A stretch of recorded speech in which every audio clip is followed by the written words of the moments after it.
Assalamualaikum warahmatullahi wabarakatuh. Kami dari kelompok 4 yang beranggotakan Anisha Putri, Dini Puji, Melania Dia, dan Risa Anggraini akan menjelaskan tentang proses dan pelaksanaan terapi Islam. Selamat mendengarkan. Pengertian terapi Islam. Terapi spiritual Islami adalah suatu pengobatan atau penyembuhan gangguan psikologis yang dilakukan secara sistematis berdasarkan konsep Al-Quran dan As-Sunnah. Pada dasarnya, terapi spiritual Islami tidak hanya mengobati atau menyembuhkan gangguan psikologis, namun juga membangun kesadaran diri atau self-awareness agar manusia dapat memahami hakikat dirinya. Selanjutnya, saya akan menjelaskan mengenai sifat terapi spiritual Islami. Yang pertama ada fleksibel, yaitu terapi yang dapat dilakukan kapan saja, baik secara individual maupun secara kelompok. Yang kedua ada preventif, yaitu terapi yang dapat dilakukan bagi setiap orang yang tidak menderita penyakit psikologis. Yang ketiga ada kuratif, yaitu terapi yang dilakukan dalam rangka pengobatan atau penyembuhan bagi orang yang mengalami penyakit psikologis. Yang keempat ada rehabilitasi, yaitu tahap pemulihan bagi setiap orang yang baru pulih dari penyakitnya. Proses pelaksanaan. Proses terapi dan penyembuhan melalui pendekatan Islami sering disebut dengan istilah istisqa. Salah satu metodenya ialah dengan doa. Menurut Isib Zainal, terapi Islam dapat diistilahkan sebagai al-istifa bi al-Quran wa al-doa, yaitu penyembuhan terhadap penyakit-penyakit dan gangguan psikis yang didasarkan kepada tuntunan nilai-nilai Al-Quran dan doa. Adapun tahap-tahap pelaksanaannya, yang pertama wawancara awal, yang kedua proses terapi, yang ketiga tindakan, dan yang keempat mengakhiri terapi. Di sini saya akan memaparkan contoh kasus dan analisis kasus berdasarkan pada teori, proses, dan pelaksanaan terapi Islam. Contoh kasus itu sendiri yaitu pada zaman modern saat ini tidak dipungkiri bahwa semakin tinggi tingkat ekspektasi manusia pada kehidupannya dan berbagai macam dampak yang ditimbulkan dari yang positif maupun negatif. Salah satu dampak yang ditimbulkan pada saat ini yaitu munculnya gangguan psikologis, salah satunya yaitu depresi. Gangguan depresi ini terjadi akibat adanya suatu kesedihan yang mendalam. Perasaan tersebut muncul karena rasa kecewa mengalami situasi yang sama sekali tidak terduga dan tidak diharapkan terjadi dalam kehidupannya.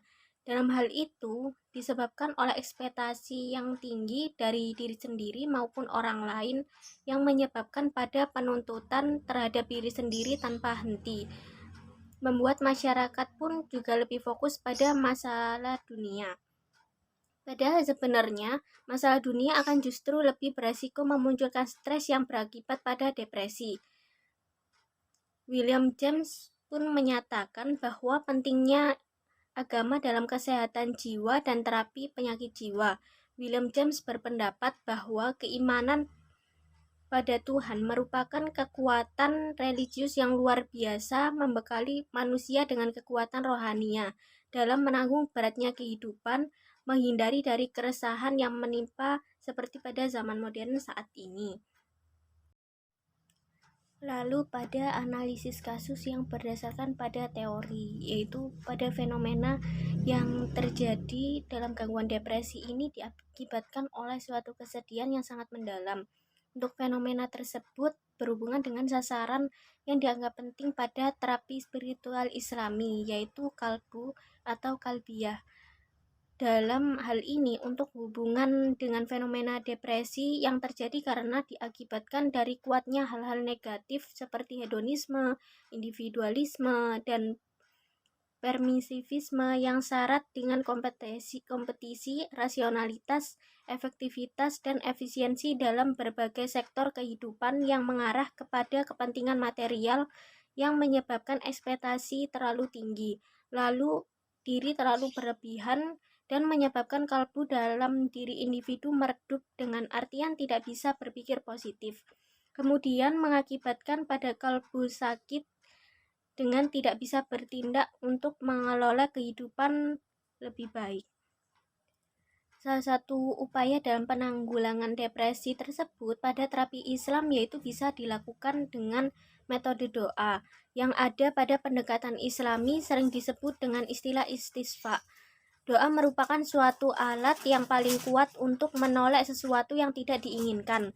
Juga doa dapat mendatangkan sesuatu yang diminta. Jadi dengan doa kemungkinan bisa menjadi alternatif dalam mengurangi pikiran-pikiran negatif maupun keinginan-keinginan yang berlebihan. Sehingga dalam penuntutan diri itu sendiri bisa lebih berkurang. Menurut pendapat Ibnu Qayyim pun doa adalah obat yang paling kuat untuk menyembuhkan suatu penyakit, tetapi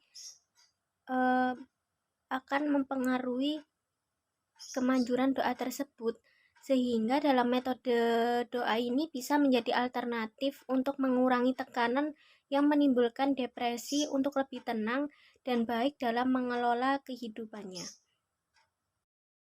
Sekian dari kami, kurang lebihnya kami mohon maaf. Wassalamualaikum warahmatullahi wabarakatuh.